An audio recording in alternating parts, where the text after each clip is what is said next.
Everyone, gravity. It's a force. everyone was telling me about the wind here, but coming back on the 6th yesterday, I mean, you get to see all the trees that are down, and there's like 3 sets of crews working and lines pulled, and Yeah. it was obviously a little bit more intense than some made it out to be. But Well, Napa's still hopefully getting their I power hope back so. on. They shut the school off today, and then they had to send kids home, and then. You have their power out this whole time. Well, no, so they had power yesterday. But then they shut the power off again today, and when that happens, you have to send the kids home. And then they turn the power back on. And it's like, okay, so let's communicate. So, Yeah, they're going through a transition right now at Pacific Power with the reps. Yeah. So Alyssa, who's been on for a long time, is going to Bend. And so then we put the new one, but they haven't started yet. So yeah, well, we'll break them in real good. this is a tough place to be. Bend probably tough too. Are we ready? Yes, okay. Work sessions are an opportunity for board members to discuss issues informally with staff and invited guests. The board encourages members of the public to attend work sessions and listen to the discussion, but there is generally no opportunity for public comment. Members of the public wishing to address the board are welcome to do so during the board's regularly scheduled meeting. Any discussion about the formal agenda this evening?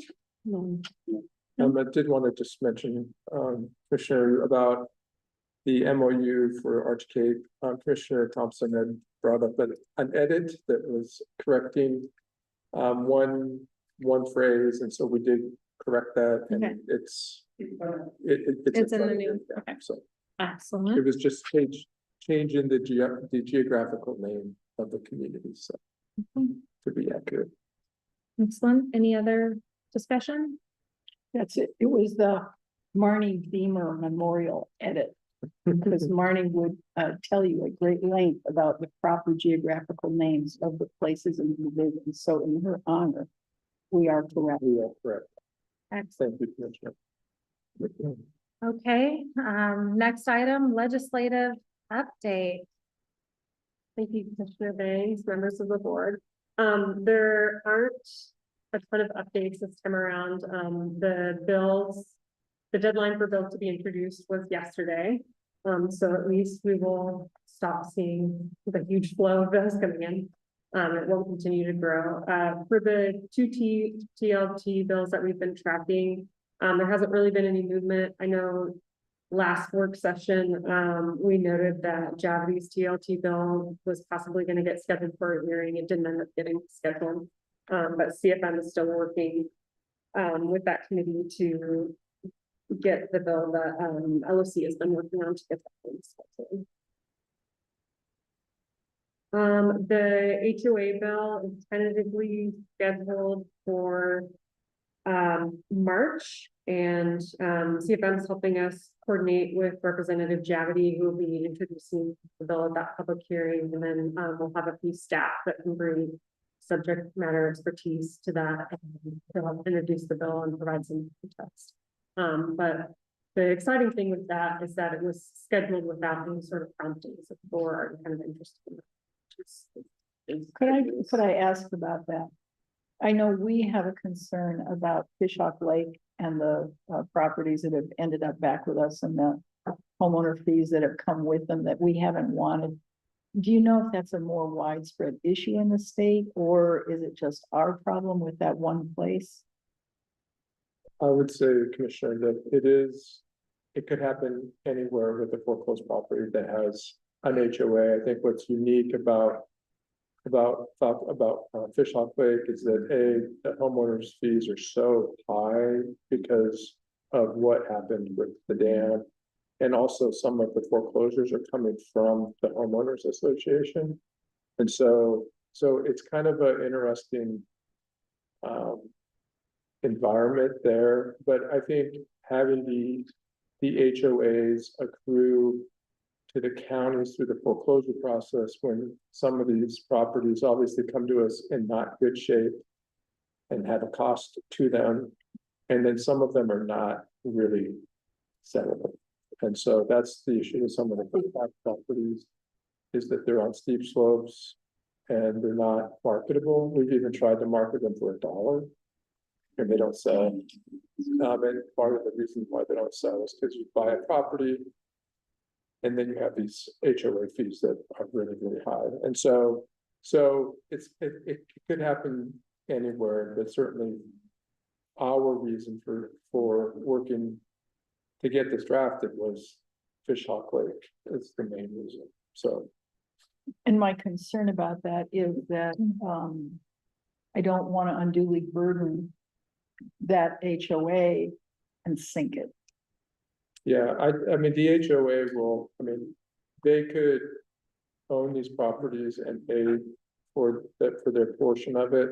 I think, we're talking a handful of properties, it's just that having taxpayer dollars pay for it is the part that I think we don't agree, and depending upon what happens with the legislative process, there would be a temporary stop to us paying for it to give us a chance to actually transfer the property through sales or auction.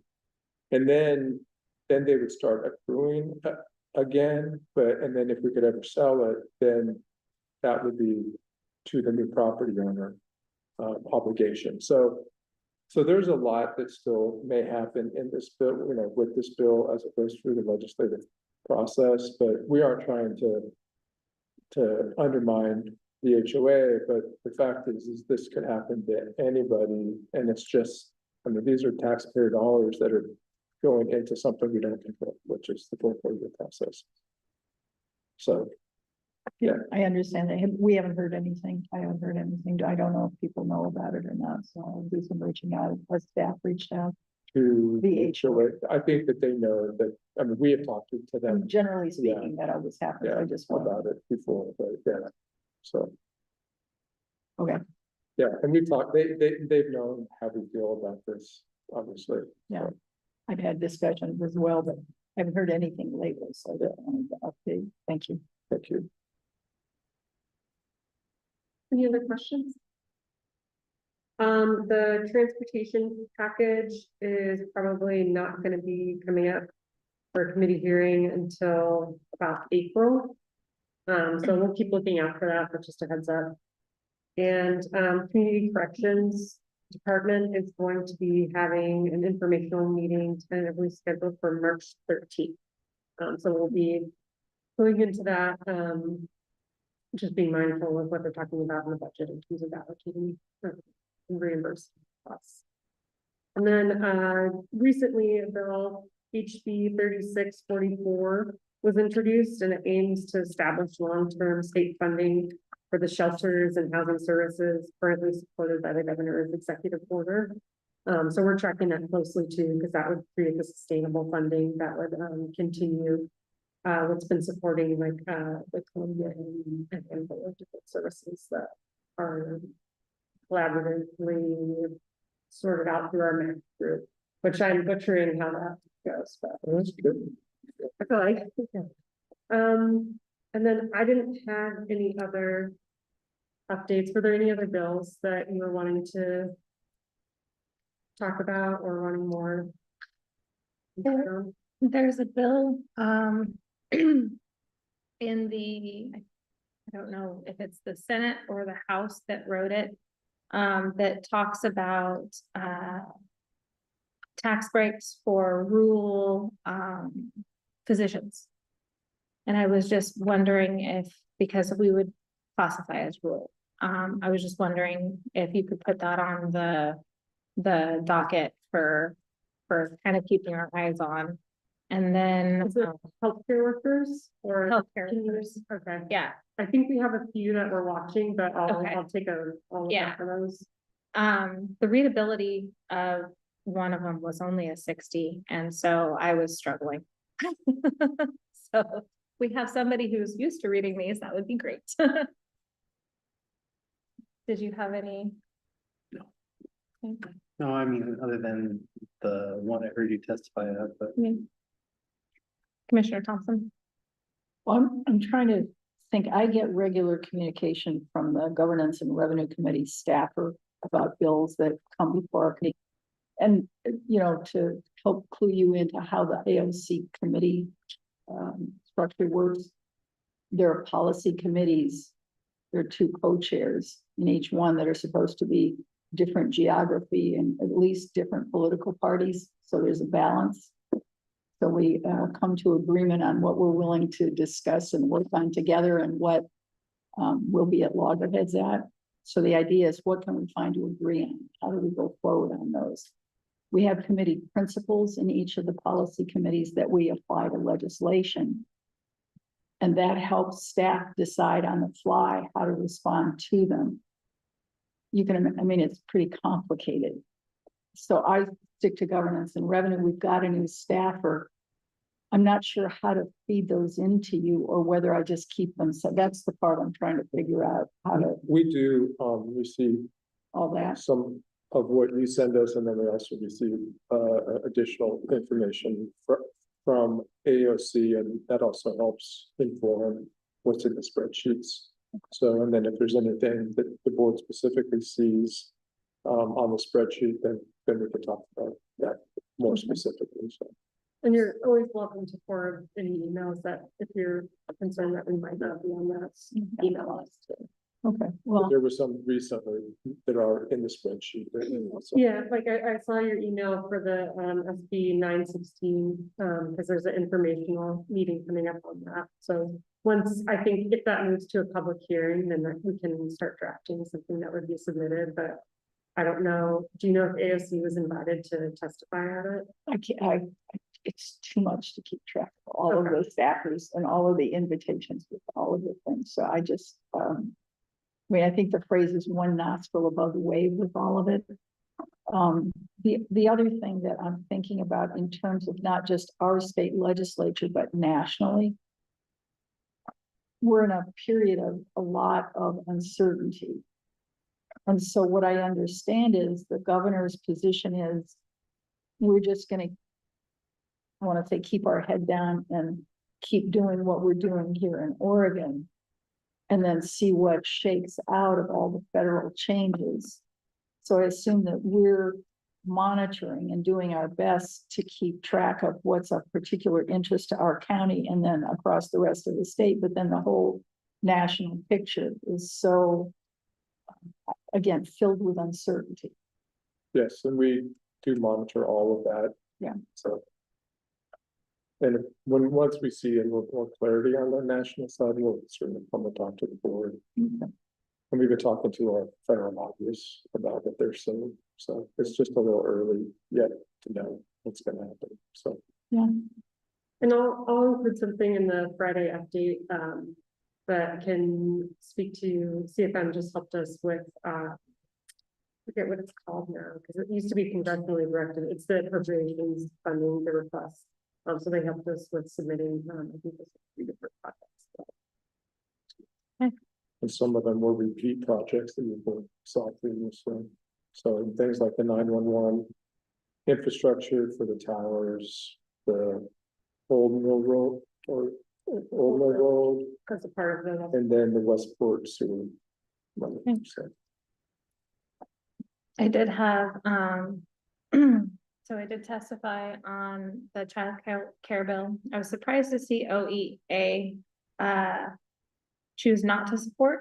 And I think a few of the senators that were listening were also surprised by that choice of not supporting. And so we'll see if it gets another hearing or if it gets a work session or anything like that. I testified as myself for that meeting. And then there was one other, Rep. Davity dropped a bill last week, Friday, for my daughter. And that was making out-of-network physicians receive in-network reimbursements for specific situations, because she had highlighted to him that she had to seek out-of-network services for mental health, because we haven't had in the past a diagnostic availability in our community, which it looks as if we will in the future with the new builds that CMH is bringing in, but, it's still in the future. And so if you could take a look at that, I know that's a personal request, so can I make that as a request? Yeah, Okay. we can track that. Okay, I would appreciate it. Thank you so much. And then, yeah, if you could red flag me if the Highway 30 comes back around for another listen, that would be great. And then we did have the telecom one on, but it's on the side now. So this was On the the side. tower, cellular tower one, so. Yeah. My conversation, my most recent for my fellow commissioners, my most recent conversation with Rep. Javity is that it is being pushed off to the side.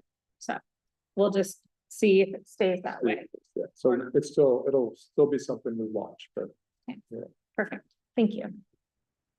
Any other discussion? Okay, moving on to our next item, Clatsop County Deflection Program update. Who is bringing that forward to us? Okay. All right.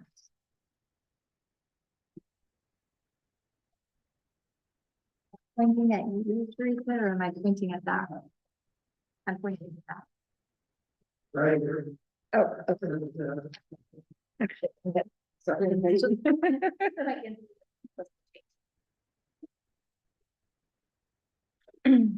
Welcome. So thank you, Chris Deal, Assistant County Manager. Kristen Hanthorn, Lieutenant with Community Corrections, the Sheriff's Office. And so we're going to be presenting to you just kind of where we're at with the deflection program. I do just want to share that we provided you with information in your packet, but Kristen went and presented to The Joint Committee on Addictions and Community Safety just last week. last week after we submitted this, and she had some additional slides. So our presentation has a few more slides that you'll see. So, but we can get you copies of it if you want. So we'll go ahead and kick off.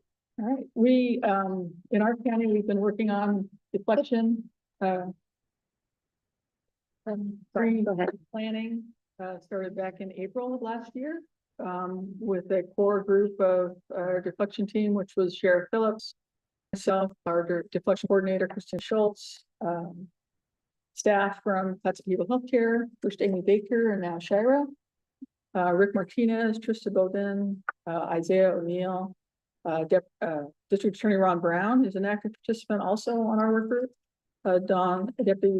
Chief Deputy DA Don Buzzard, Julie Verdeveld from the court. We have a representative from local law enforcement with Lieutenant Guy Knight. Chris Kino, a defense attorney, was engaged in early conversations around deflection. And then Monica and Kelly Bratton from the juvenile department. In our county, we kind of defined deflection as a powerful collaborative effort, uniting the Clatsop County Sheriff's Office, Clatsop County District Attorney's Office, local law enforcement agencies, and Clatsop behavioral health care. This program offers individuals struggling with substance addiction the opportunity to seek treatment without criminal justice interventions. We initially started our program with just one pathway, which was by legislation. You had to be in possession of a controlled substance and contacted by law enforcement. We found that really limited our ability to engage people because it's difficult these days for law enforcement to be able to search and seizure laws. Things have changed. It's not as easy to find drugs as it used to be. And now that it's no longer legal, you don't see it just being consumed in public places like we did before. So in the last month, we have added a second pathway to our deflection. So the first pathway originally was just, you had to be a resident of Clatsop County, including someone that was homeless in our community, and you had to be found in possession of an illegal drug. We had some exclusionary criteria that if you're already on community supervision, or you were facing other criminal crimes at the time of your contact, other charges, or if you had a warrant, you were not offered deflection, you just went through the court process. We have changed that.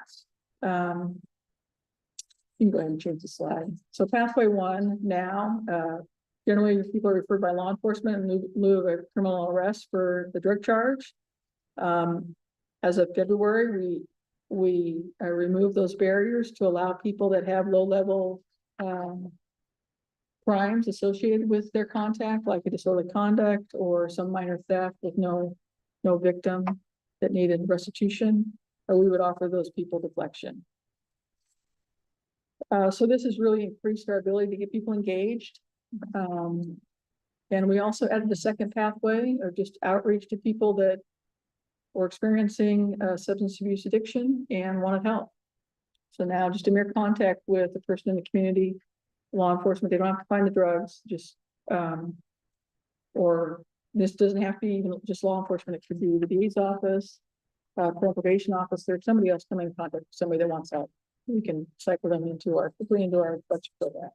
And I'll just add, so, you know, we meet bi-weekly and Kristen and her deflection program coordinator, Christina Schultz, they sent out a survey to law enforcement, kind of asking questions like, what do you think? What are barriers? Where can things be improved? And this was one of the responses that they received, or several that they received from several, is can we also offer it to just people who we know have a problem that, you know, we don't have a reason to, you know, cite them for a PCS or anything like that. So our majority of our referrals have come from law enforcement officers.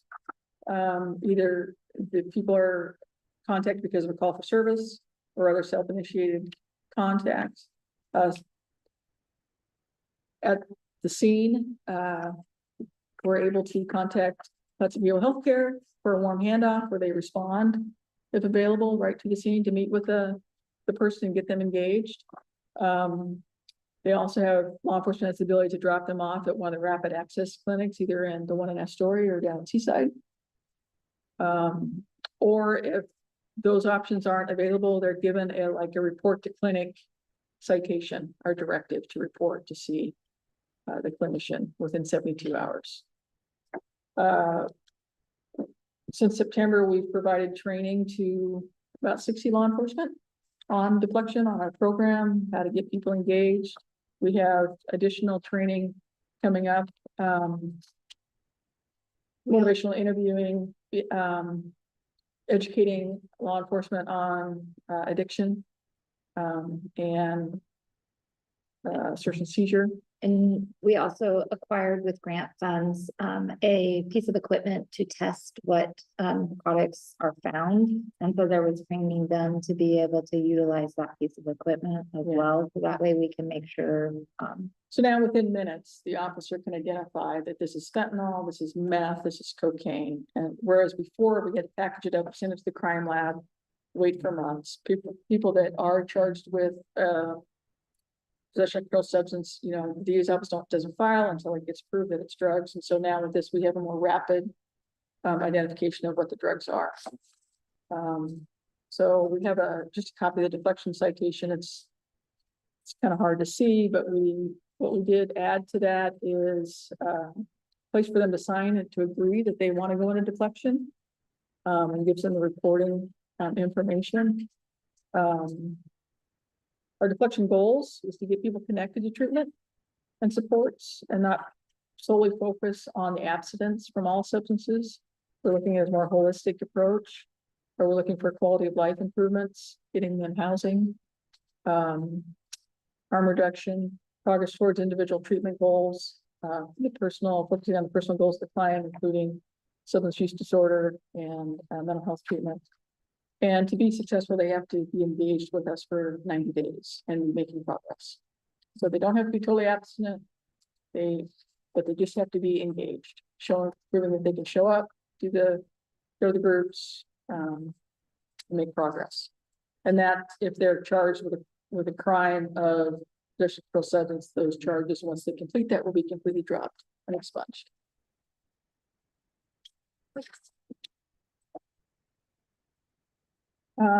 If the client comes in through pathway 1 where he had a drug charge and they failed to engage with treatment, we notify the deflection coordinator and she coordinates with the law enforcement agency to send that police report to the DA's office, and they make a discharging decision. And then they would go through the conditional discharge process of getting on the community supervision, background and going to treatment and all the rest. We have referring agencies, all law enforcement agencies in the county. These stats are aged out now, so we created this document a couple of weeks ago, so I'm just gonna skip this. Majority of our referrals have come from the sheriff's office and the DA's office, where DA Ron Brown has contacted and said, hey, we see this person's in jail on a drug charge. They weren't offered deflection. Can we divert them now? So we are playing money more than quarterback and reevaluating those things and trying to get people into the program. Majority of our drugs types have been meth, some fentanyl. I do want to just go back before we skipped, and so Kristen did mention, you know, that we have increased our numbers, so our stats are a little bit different. But we have had people who have chosen to decline, and this was before the referral pathway 2 opened up. And so there are some people that choose to be cited for their criminal possession. And so we've had a total of 3 folks who declined to participate. So I do want to just make note that, you know, not everybody chooses this pathway.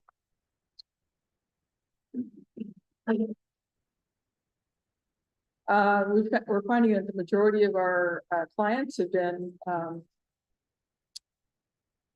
over 30, which was surprising.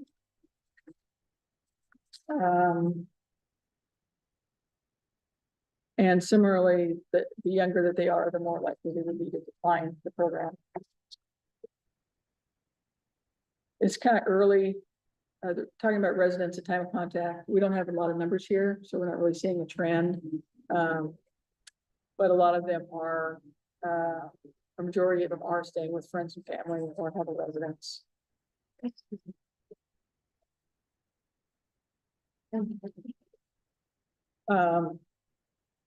I'm gonna go ahead and skip to.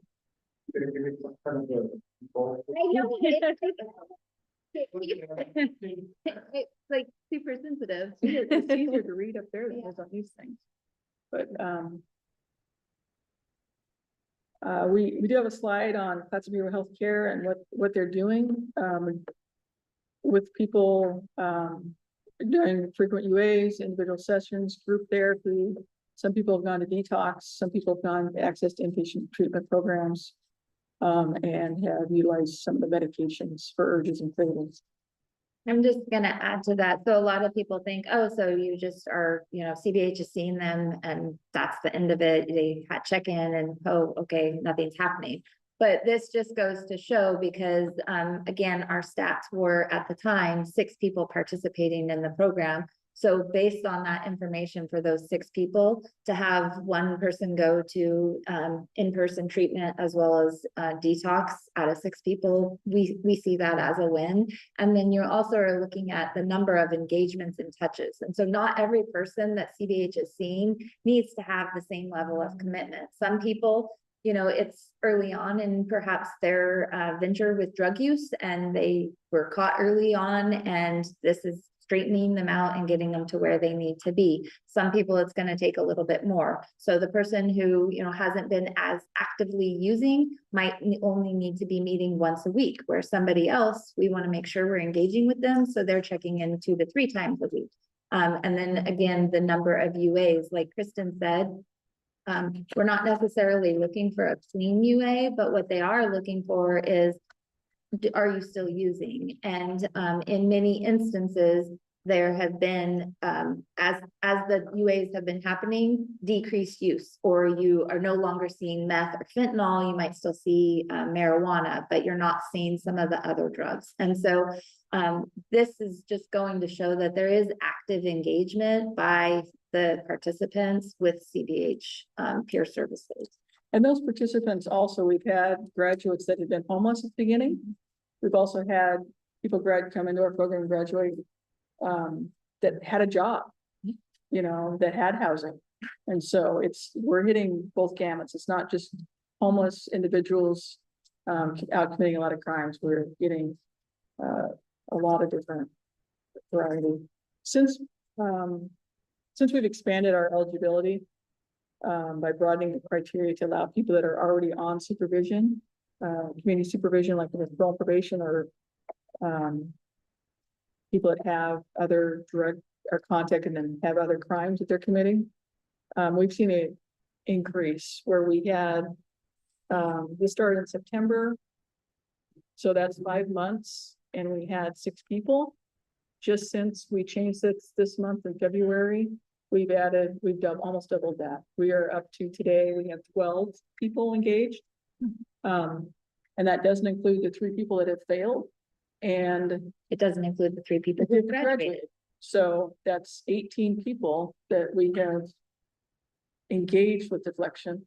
We have also we weren't tracking in our data as clearly the people that were declined, that were refusing to go in. So we're going back and adding that data in.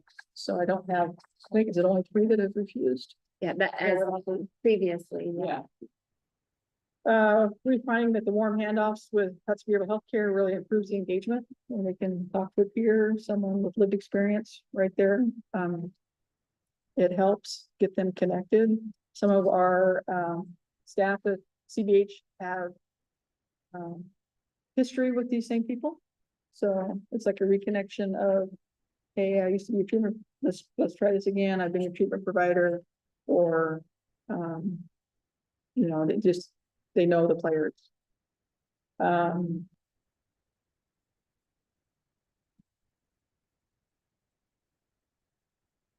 We finding that we are benefiting from having continuous working groups, meeting twice a month to evaluate and be able to shift our focus on the fly and being receptive to try new things. And it's been really good engagement in regards to trying to figure out, because we do offer contingency management, because, there is a benefit to folks being able to be rewarded for their behaviors. And so trying to make sure that we are utilizing that in an appropriate way and keeping folks engaged. And then trying to figure out from the perspective of, okay, we've expanded it as far as the referral pathways. And so what do we want to do to make sure that this isn't, going to be abused in some way as well? Because we want to try, it's really difficult if you have somebody who perhaps came in through pathway 1 because they were found in possession, but they live with somebody who also uses, and you're trying to be in that same environment with this person while you're also trying to engage in services and make lifestyle choices. And so figuring out ways that you can engage their partner as well to try and get them to participate in the program, so that way they can both potentially have success. Contingency management, we utilize that to, at their first appointment, if they don't have a cell phone, we can hand them a cell phone, allows us to contact them. If they come to their groups, they'll get $10 on their Cash App card that they can utilize. So it's just that immediate gratification that, hey, thanks for coming, here's something. I remember when my daughter was little, we would go to the bank to make a deposit, she could get something out of the little treasure chest. So it's just that same type of principle that you use with your children or your people, your employees to use it, reward them. Yeah. Yeah, reward them for the behavior that you want to see. So. Well, and to Kristen's point regarding the cell phones, a lot of these folks need reminders. And so when CBH is handing them their cell phones, they're putting in the contact information for CBH as well as their appointments. They're getting them all put in there. So that way CBH has a way to contact them. They're going to be getting the reminders of when their appointments are. And so they're able to pester them in a positive way. We call it supportive. Yeah. We're continuing to work on engagement with individual law enforcement agencies. We would like to see more widespread use of the program. We are, that has been one of our challenges, but it's workable. We'll get through it. So And our deflection program coordinator, along with Isaiah and Rick and Trista, are regularly going out to have meetings with the law enforcement agencies because they want to know what barriers there are for them to use this as a referral process. Some of it is just there isn't a lot of faith in the process. And so we just want to help encourage them, show them the statistics that we are seeing success. It's not going to happen overnight. I forget what statistic Rick said, but typically for somebody who's going to have a year of sobriety, the number of times that they're going to be engaged in services is well over a dozen. So it's not an easy thing for somebody to just say, oh, I went through this program and now I'm good. And Christina, our selection coordinator, is at your heart PD tonight for their staff meeting, so. And this is, I can't say his name, Mascom. He is our second graduate, and he is somebody who has a job, and he made a bad choice, got in a car accident, was found to be in possession. And so he has other charges. Those don't get dropped, but this is something that is one less thing as a barrier for him. And he had positive things to say about the program. And he is continuing to live a sheltered, successful life with a job. And our third graduated on Monday, and we had her in to our meeting for a little celebration, their graduation at the end of our meeting on Monday. So it was nice to be able to ask her questions and see how she felt about the program and what was all positive experience. Any questions? Go ahead. Do you have any involvement with the hospitals? We are, yes and no. We have outreach to the hospitals through Fats Bureau Healthcare and their peer mentors. We have talked about, as we are finding new drugs with this equipment, to be able to share that with the hospitals. A lot of the fentanyl is coming in, and there's just a lot of new drugs coming in and people overdosing. And so it's like a give and take where we're communicating with our medical examiner, what people are dying of, what people are saying in treatment, what they're using, and we're kind of sharing that information. But we don't have a pathway right now for the hospital necessarily to call us and say, hey, I've got something for deflection. I think but- given the expansion with Pathway 2, now that people suspect something, there's that ability for the hospitals to reach out and say, hey, we have somebody that we suspect could benefit from deflection. We'd wanted to keep this program kind of small to make sure that we got our feet under us. We've expanded it a little bit right now, and I foresee that the pathway from the fire departments and hospitals and things like that will be something we'll be adding and focus on training for them and sharing information on how to recruit people. So some information that may help you in the future is that in the healthcare setting in the world of trauma, the state is really pushing on something called SBIRT, which is screening, brief intervention, referral treatment. Has to do with traumatic mechanisms, things that happen during a moment of trauma.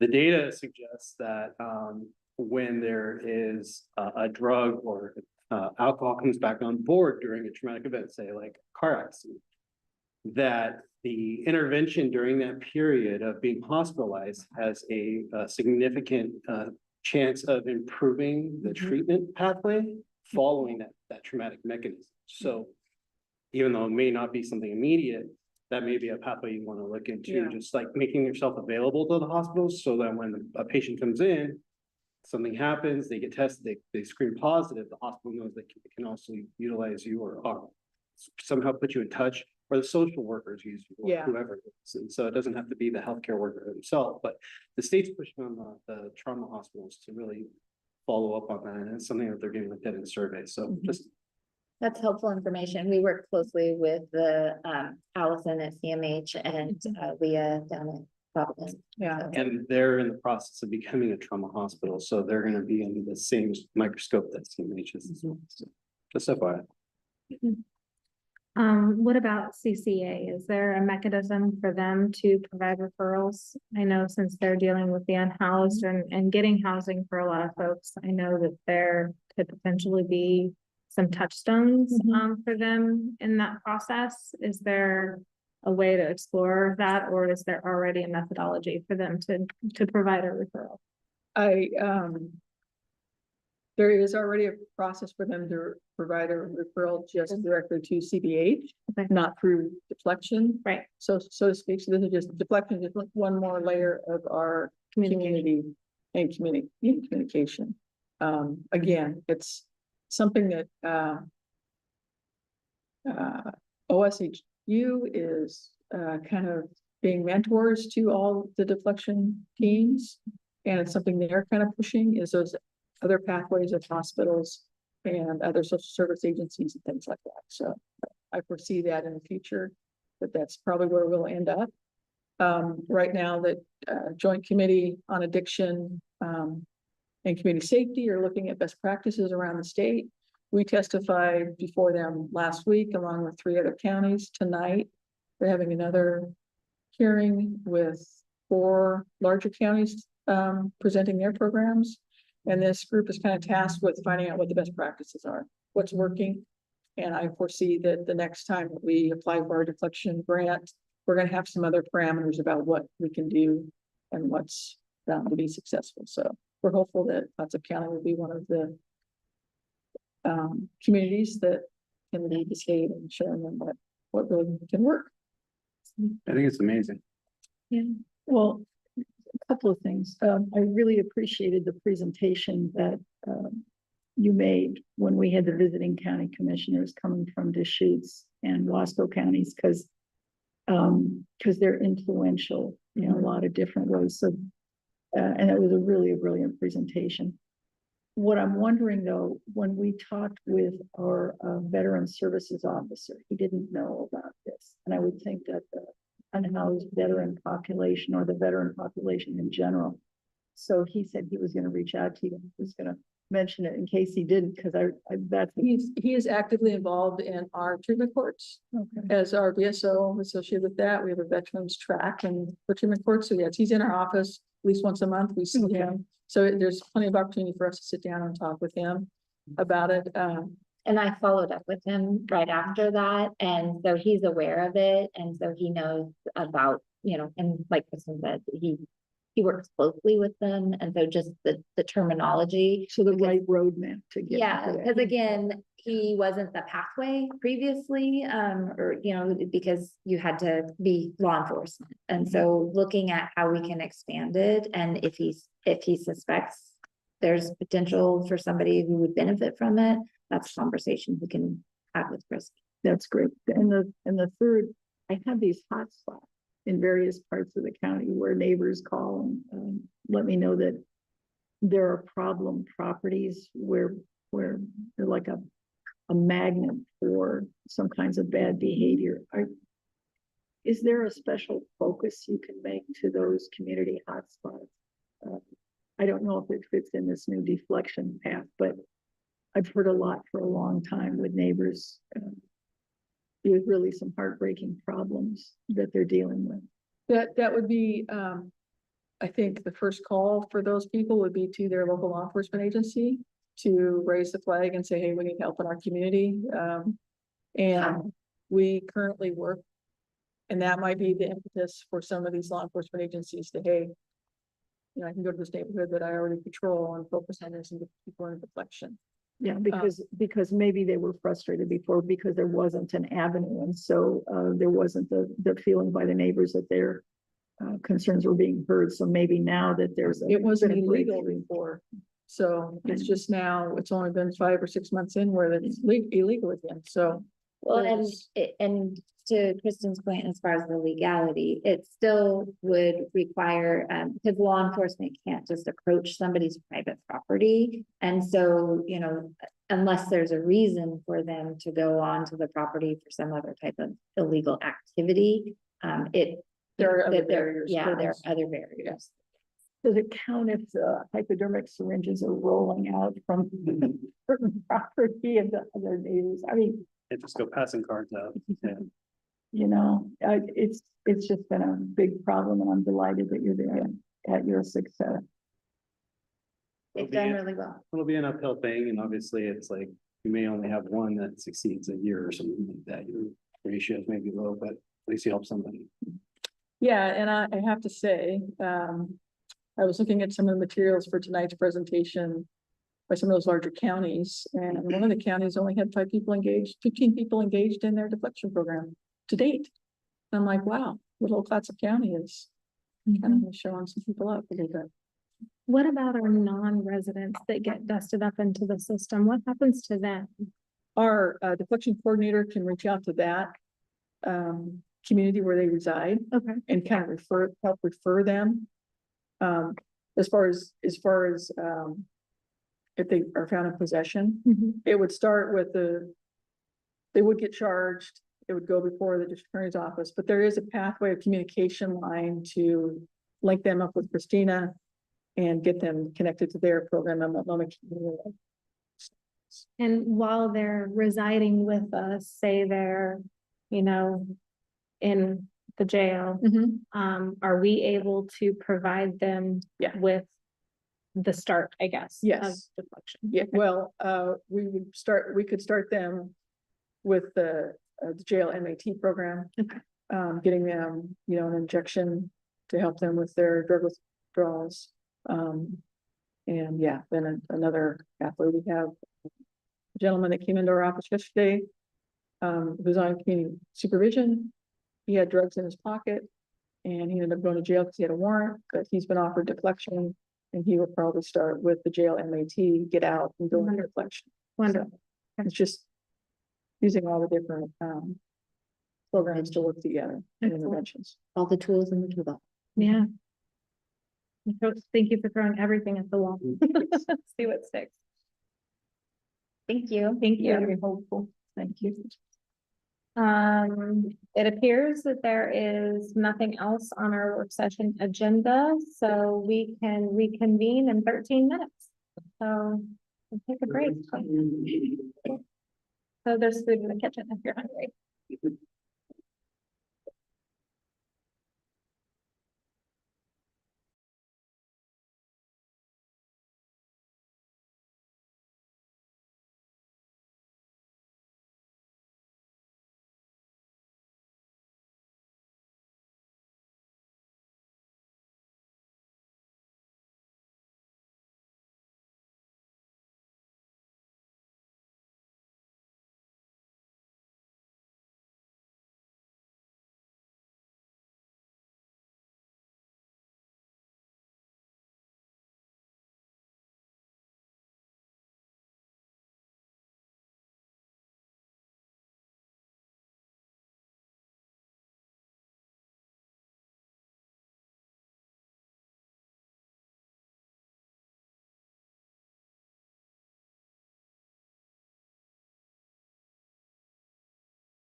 I'll call this meeting to order.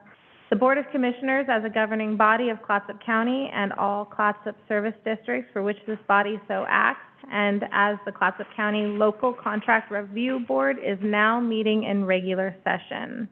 We will start with the flag salute. Everyone rise? I pledge allegiance to the flag of the United States of America and to the republic for which it stands, one nation, under God, indivisible, with liberty and justice for all.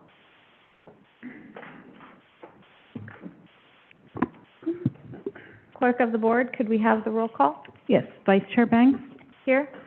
Commissioner Wakua, Here. Commissioner Webb, Excused. and Chair Quila. Excused. Commissioner Thompson. I'm here. Excellent, thank you. And let's go ahead, is there any discussion on the amended agenda? Could we get a motion? I'd move to, Commissioner Thompson would move to approve the agenda as amended, Madam Chair. I second. Okay, it has been called and seconded to approve the amended agenda. Okay, let's move on to the proclamation for International Women's Day on page 25, and our presenter is Jen Benoit. Yes. Thank you. Interim Public Affairs Officer. Hello. International Women's Day is March 8th, and it's a time for women to be recognized for their achievements. The day is guided by the values of justice, dignity, hope, equality, collaboration, tenacity, appreciation, respect, empathy, and forgiveness. Women have played and continue to play a critical economic, cultural, and social role in every sphere of the life of our nation and community by being a significant portion of the labor force working inside and outside of the home. Women have had a unique role throughout the history of the United States of providing the majority of the volunteer labor force that were important to the establishment of early charitable, philanthropic, and cultural institutions in our country.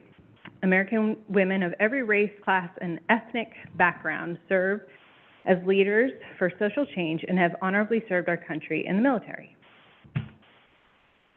Excellent, thank you.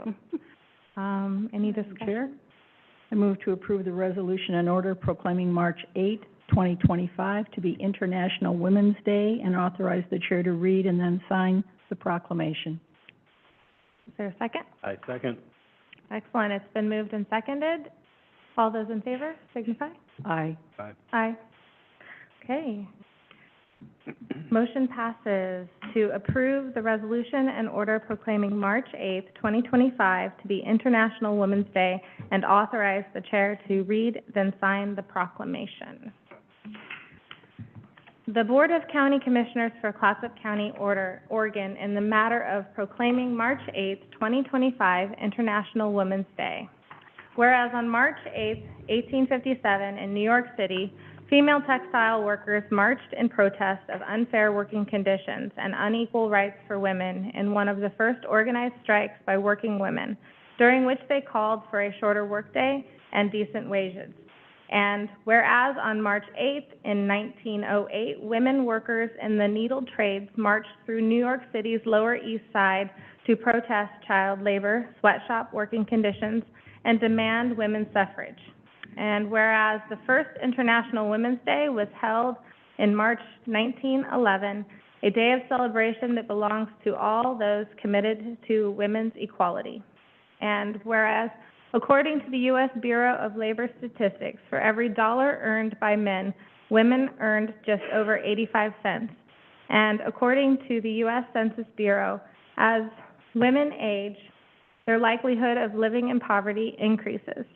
And whereas International Women's Day inspires others to understand and value women's inclusion as we forge a better world. And whereas when women themselves are inspired to be included, there's a sense of belonging, relevance, and empowerment. And now therefore, be it hereby resolved, the Board of County Commissioners of Clatsop County does hereby proclaim March 8th, 2025 as International Women's Day, and call all community members to join in this observance and celebration.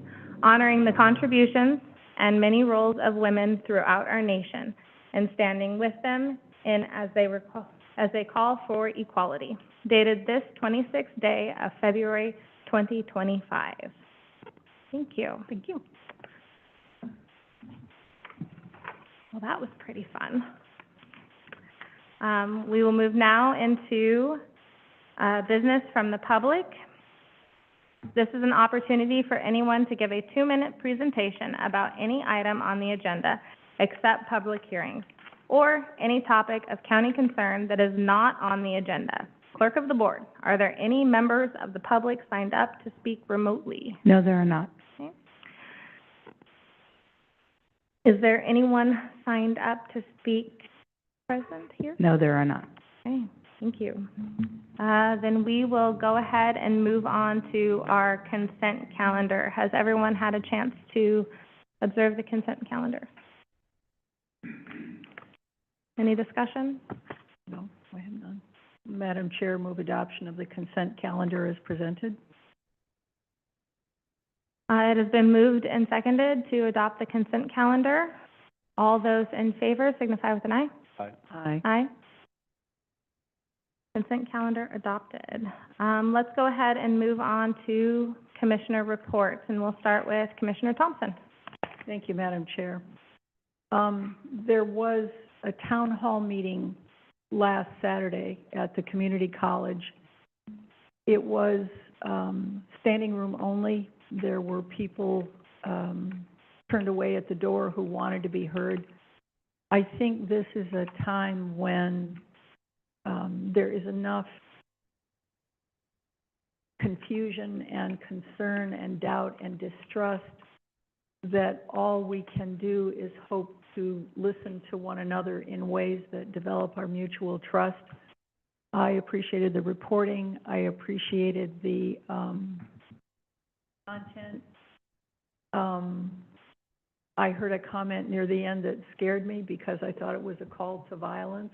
And I think that, I think we can't turn to violence when we're looking at the best way to move forward in times of high stress and doubt and distrust. I think that's all I want to say tonight. Thank you. Okay, Commissioner Wakua? So Cedar's upcoming appointment's gonna be March 25th, which, will be the first meeting that I attend.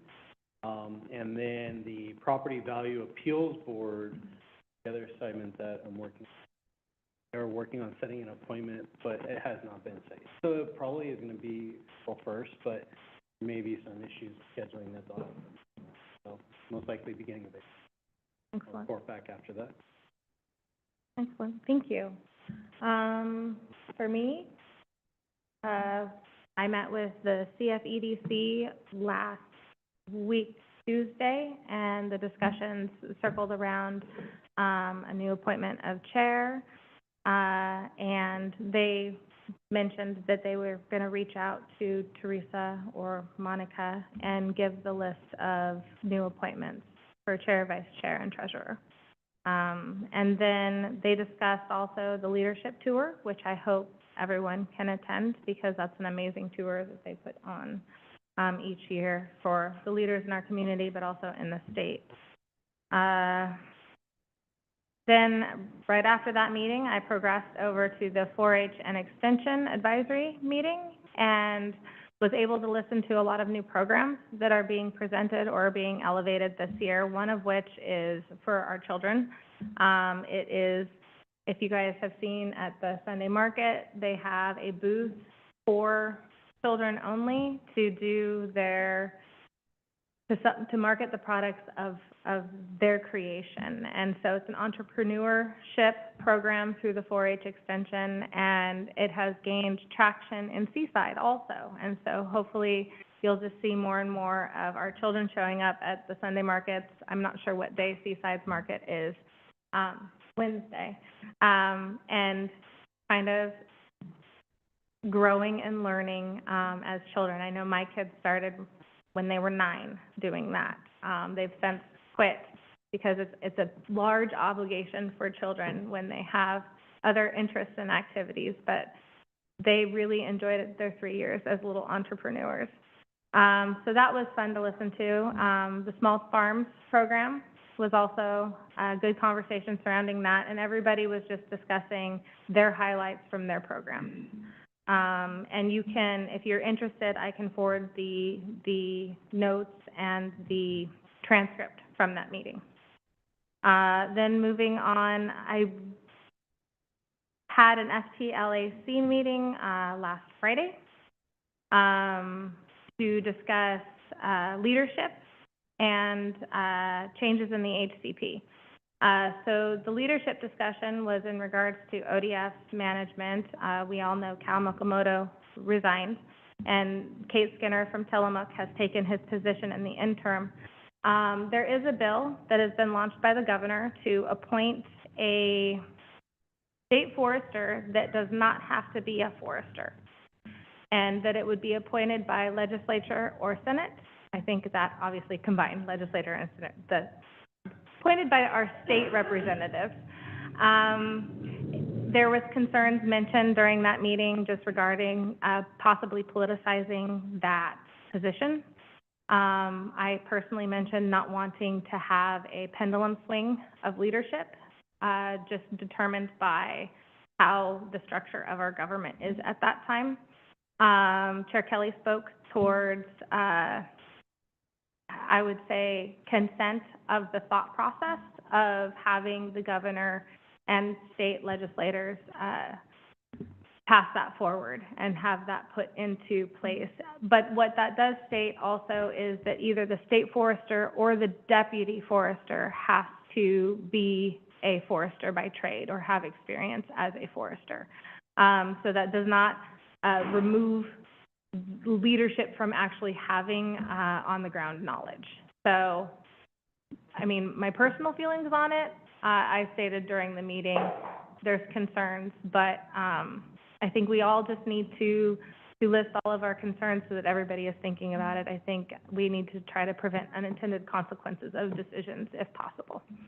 From that, they discussed potential changes in the HCP.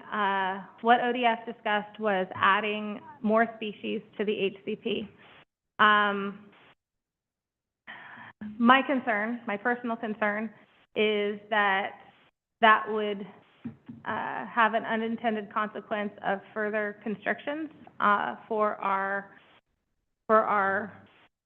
economy and further constrictions on our income that we receive from state lands. So I verbalized those concerns, and then after the fact, concerns are that at what point have they changed the HCP so much that it needs to go back through a public process, another draft EIS, and gather public opinion on moving forward. Because I feel like we are really close to, and that's a personal feeling, that we're really close to having a point of too many changes in this HCP. And I would love to have another public comment period, another draft EIS period. But those are concerns that came from this most recent FTLAC meeting. Please feel free to listen online. If you have any further questions, I'm always here to answer them. And then moving on, next week I will have a Northwest Senior and Disability Services meeting, an additional Fair Board meeting, and then, so yeah, things are moving and grooving. We had obviously an issue with our storm, but I just want to make note, thank you to our Public Works Department. You guys responded so quickly. There you are. No. He's not here tonight, hiding in his corner. Darn it. Okay, and I also need eyeglasses. But they responded really well out in our rural communities, just clearing the way, taking down trees. Napa got hit hard. Napa, Swinson, Brownsmead got hit really hard. So anyhow, that is it for my report for this evening. Moving on to County Manager's report. Chair Banks, members of the board, I'll just be quick. I've mentioned this a few times because we thought we were about ready to close and it didn't happen, but we are going to close on North Coast Business Park tomorrow. So that'll be a day. When you look up at the sky around 1:30, hopefully we'll be done. The other is that I just wanted to make a note on the revolving calendar that for next Wednesday's work session, we'd like to add an item after the health equity plan to have a budget update. It'll be about 15 minutes or so to stay within the hour, but I think it's a good time for us to come and talk a little bit about the budget. So, and that's all I have. Excellent, thank you. Moving on to the business agenda. Up next is appointments to Recreational Lands Planning and Advisory Committee. Thank you so much for coming. Thank you. Thank you, Commissioners. Currently, we have one vacancy on our Recreational Lands Planning and Advisory Committee. So back in January, we advertised for the position, and it's the District 5 seat is vacant right now.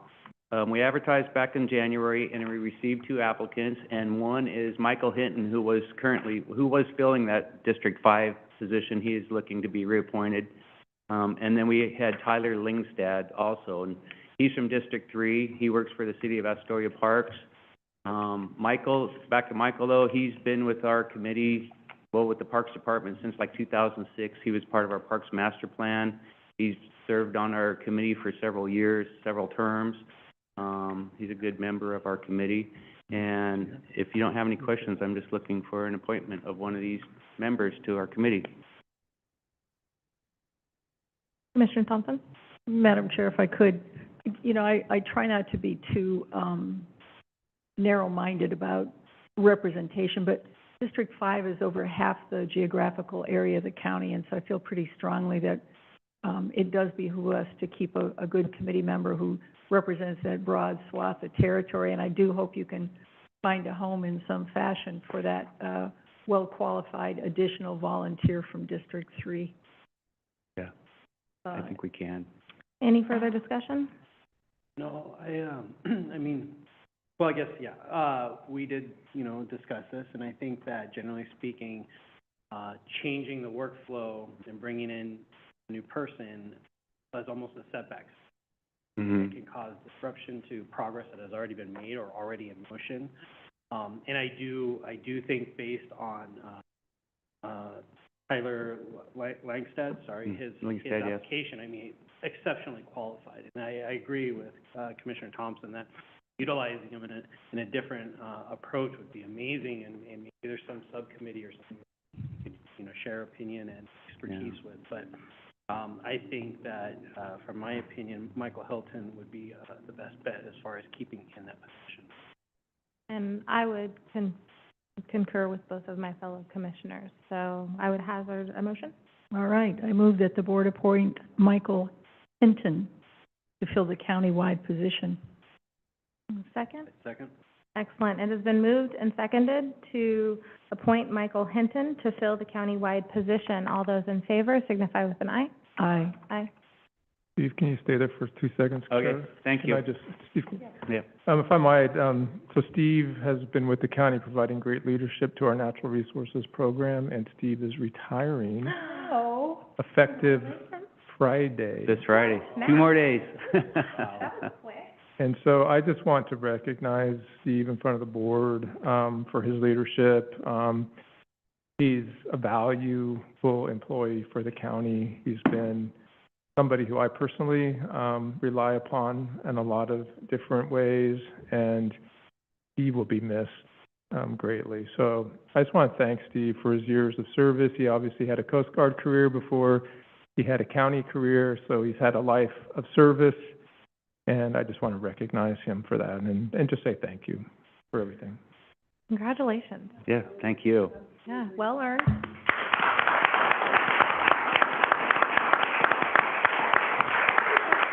And just to turn the spotlight, so Corey Johnson back here, our current park supervisor, he's going to be kind of filling my shoes. So you'll be seeing his face from time to time as topics come up. But he's been with me since 2008, so he's very familiar with the parks and the systems, and he'll fill my shoes easily. So he'll do a good job for you.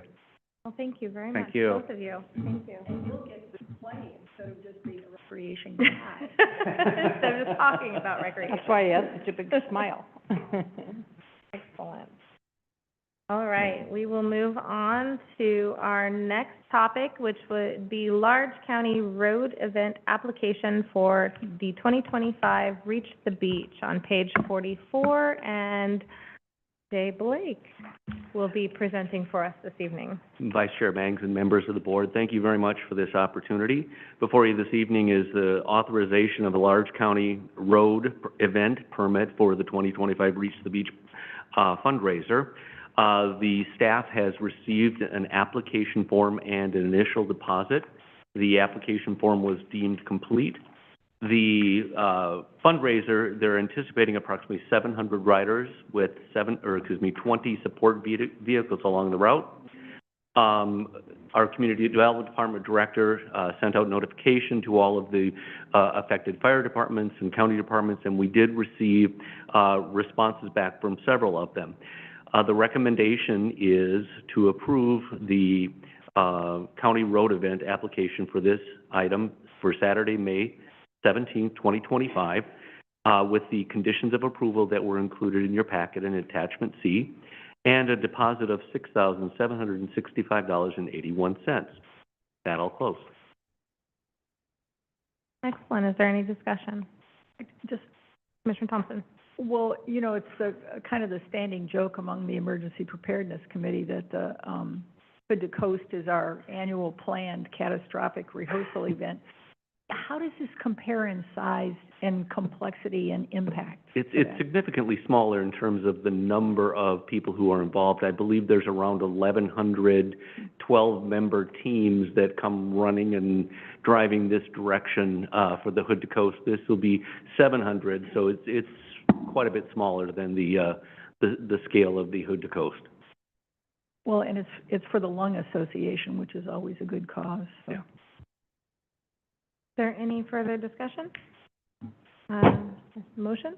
Madam Chair, I move that we approve the county road event application for the 2025 American Lung Association Reach the Beach event on Saturday, May 17th, 2025, as submitted, with the recommended conditions of approval listed in attachment C and a deposit amount of, I love the precision of this, $6,765.81.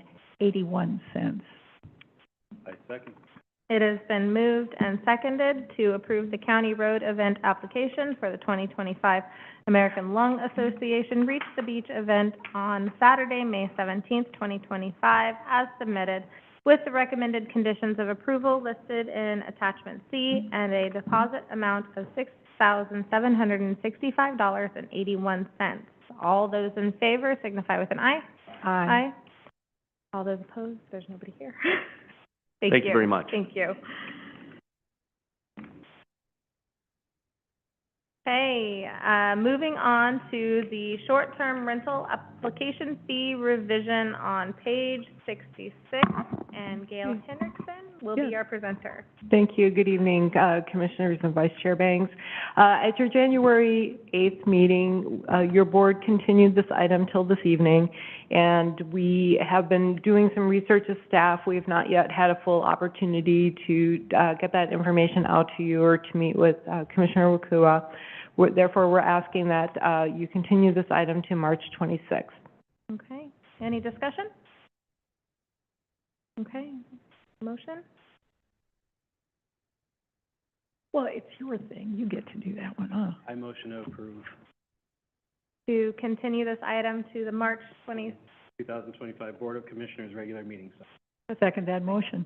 Okay, it has been moved and seconded to continue this item to the March 26th, 2025 Board of Commissioners regular meeting. All those in favor signify with an aye. Aye. All those opposed? Thank you. Thank you. Okay, moving on to item number 10, the levy easement release on page 67. Monica? We're cranking through these. She's multitasking.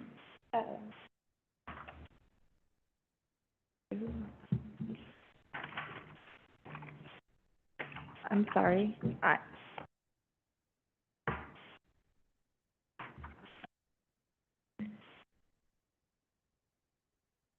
I apologize. I'm not prepared at all for this item. So this is a request that we've been going back and forth on in regards to Diking District Number 13. A property owner, Charles Novak, is requesting to have a portion of what was part of Diking District Number 13 breached. This diking district no longer serves a purpose. It hasn't been maintained in a number of years. It doesn't have an active diking district, and the county has an easement across it. And so in order for Mr. Novak to work with the Bonneville Power Administration, it is necessary for the county to release this easement on the diking, on the dike, for them to be able to move forward with this process. The county doesn't have any objections to it. It removes the county's liability, and so we are recommending that you approve the transfer of the subject diking district easement to Charles Novak. Okay, any discussion? I do have something. So I do know a Novak family. I don't know Charles. County Council, is it okay for me to vote? Yeah, since he's not a relative or a household member, there's no issues there. Excellent. Thank you so much. I don't want to be diking districts, oh Lord. So I assume that this is a way of simply doing a housekeeping item that will make ongoing progress possible. Is that an accurate summation of this? I think that in order to make ongoing progress possible, it would require other property owners along the dike, because they're only breaching an area that impacts their property. This is not removing the dike all along. This is just removing a section that is impacting their property so that they can do some wetland mitigation essentially with it. Okay. So if I can just provide a little bit more, Crest is working with the property owner too, and so this is part of a habitat rehabilitation project for this property, though. To Monica's point, it doesn't deal with the rest of the former Diking District 13 property, but it deals with one property that was part of that levy. Okay. Madam Chair, I'd move to approve the transfer of the subject Diking District easement to Charles Novak. Okay, it has been moved and seconded to approve the transfer of subject diking district easement to Charles Novak. All those in favor signify with an aye. Aye. Aye. Good ad lib. Thank you. Sorry, Monica. That's all right. Okay, moving on to item number 11, the Memorandum of Understanding with Arch Cape Falcon Cove Beach Community Club Incorporated for the incorporation of feasibility study. Who is our presenter this evening? That would be me. Excellent. County Manager. Chair Banks, member of the board, this is the final step of what we've talked about numerous times regarding incorporation feasibility study down in the Arch Cape Cove Beach, Falcon Cove area. Part of that is in Clatsop County, part of it is in Tillamook County, but the Arch Cape Falcon Cove Beach Community Club, which I will refer to as the Community Club, reached out to the county with an interest in moving a feasibility study forward. We've had multiple conversations with them. They have also had conversations with the firm that they're contracting with, which is Eco Northwest, who has a lot of experience doing incorporation studies. What the county will be agreeing to is basically being a funder for the project at a tune of $106,500. The community club will be contributing $3,500, which represents 1 year worth of their dues from their members. We're recommending that the county contribution be funded by the discretionary portion of the 2.5 cent unincorporated tax rate that was adopted in 2015. The Board of Commissioners has dedicated that to be spent for road and drainage issues in the unincorporated area, but primarily in Arch Cape. So there's a nexus with this community, and part of what will be discussed in detail during the incorporation feasibility study will be the infrastructure issues, whether it's roads, culverts, drainage. So staff would be recommending that that be the source of funds. It's not general fund. It's money that was already being collected through the transient lodging tax, primarily from that area, that will continue to be spent in that area. I do want to make a point that it's not going to, that contribution will not in any way disrupt what is being spent in that community for road and drainage. There's an excess in the fund right now, and so we'll be spending that for the project. Just on a, county manager note, since I've been here, this has been a constant topic of conversation about whether and how the county provides city-level services to this community.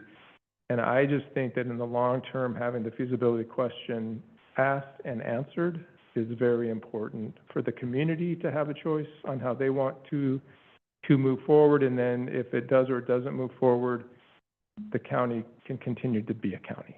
And I think counties need to be a county, and just given what our, fiscal constraints are moving forward, it's going to be more important that the county be a county. And so, what staff is asking is that you approve the memorandum of understanding with the Arch Cape Falcon Cove Beach Community Club, authorizing up to $106,500 to fund an incorporation feasibility study, and authorizing the county manager to sign related documents as necessary. I'm happy to answer any questions. Questions or discussion? No, I have no. Listening. Okay. Do you have any discussion? I just want to say I think this is an essential step to reconcile perceptions of need with reality testing, and that it's a way for the community to have, I would say, a maturation of its capacity and interest in self-governance that really matches reality with responsibility and authority and money. So I'm for it, and I'm ready to make a motion. Before we move, just a moment of discussion. So, after our previous discussion, I'm still on the same page. I do feel satisfied that the money was going to be going to this community for other projects, and so it will therefore still be going to this community. It's just being reallocated in a different direction. And the community, there's been full transparency, correct, to the community regarding where the money is coming from. I have in the past, and I will reiterate my frustration with the county previously providing funding and also the state providing funding to this community for their water district, and having changes made to their forest plan that was not part of their forest plan when they got approval. So I've been very hesitant on allocating the funding this direction, but I am satisfied with the fact that it is not coming from any other constituent in our community. It is that region's finances being placed just in a different direction by their request. And I fully support Commissioner Thompson and her discussion items of the need for them to self-identify costs, expenses, so on and so forth, because in my 4 years as a commissioner, I have spent more time on Arch Cape than any other area in our county. And I don't want to do that anymore. And so I do love all people, but I wish to love them all equally, and not adhere so much of our time of the Board of Commissioners and our staff to such a tiny portion of our community. So thank you for allowing me to share. Yes, County Manager. Chair Banks, member of the board. What I will say is that, this is a common conversation between residents and their county government. I don't want me to make it sound like this is the only community. Even in my former county, we had similar conversations. I think the most important thing is to have everybody have the same data and the same information to further discussion. And I think the county's been very consistent about what a county can and can't do. But we have a community that just would like to consider a different path forward, which is a more of an incorporation path. The services that they desire are more incorporation-like. And so I think this is the best way, and this is almost a legacy project, honestly, where answering this question will alleviate for the county some of those pressure points, but I think it'll give the local community the opportunity to make the important decision that they need to make. I think in this case, incorporation will likely be feasible, but there's a lot of details that would have to be answered in terms of finances and service levels that they're going to have to make. And so I just think this is the perfect time to put this in front of them, and then every county board in the future will thank you for supporting this project, so. And I will say, just to add on, from a previous discussion, it was made note that we can utilize the information we receive potentially for other communities if they ever want to travel down this direction. There is some methodology for that for us, so I appreciate that also. Yep, it's a template. Excellent. May I? Oh, discussion? No, just a point. Thank you, Chair. I just wanted to take a moment and thank the county manager and your team for speed at which you addressed this. I know initially you presented an idea, and we countered with a point that I think met in the middle and satisfied both parties. And so I just want to thank you for the diligence you put forth. Yeah, I agree. Thank you. I would entertain a motion. Madam Chair, I move to approve the memorandum of understanding with the Arch Cape Falcon Cove Beach Community Club, Inc., authorizing up to $106,500 to fund an incorporation feasibility study and authorizing the county manager to sign related documents as necessary. Second. Second. Excellent. It has been moved and seconded to approve the memorandum of understanding with Arch Cape Falcon Cove Beach Community Club, Inc., authorizing up to $106,500 to fund an incorporation feasibility study and authorizing the county manager to sign related documents as necessary. All those in favor signify with an aye. Aye. All those opposed? Okay, motion carries. Thank you. Go forth and do good. Yes. Moving on to our next item, good of the order. Do we have anything for the good of the order? Ooh, I do. So the Miss Clatsop County program, elected, nominated, crowned a new Miss Clatsop County, a new Miss Clatsop County's teen, and a new Miss North Coast previously this weekend. So we have a new set of wonderful young ladies representing social impacts in our community. And my daughter has retired her crown. So hopefully I drive less for a little while. Anything else? Nothing? Okay, I move to adjourn.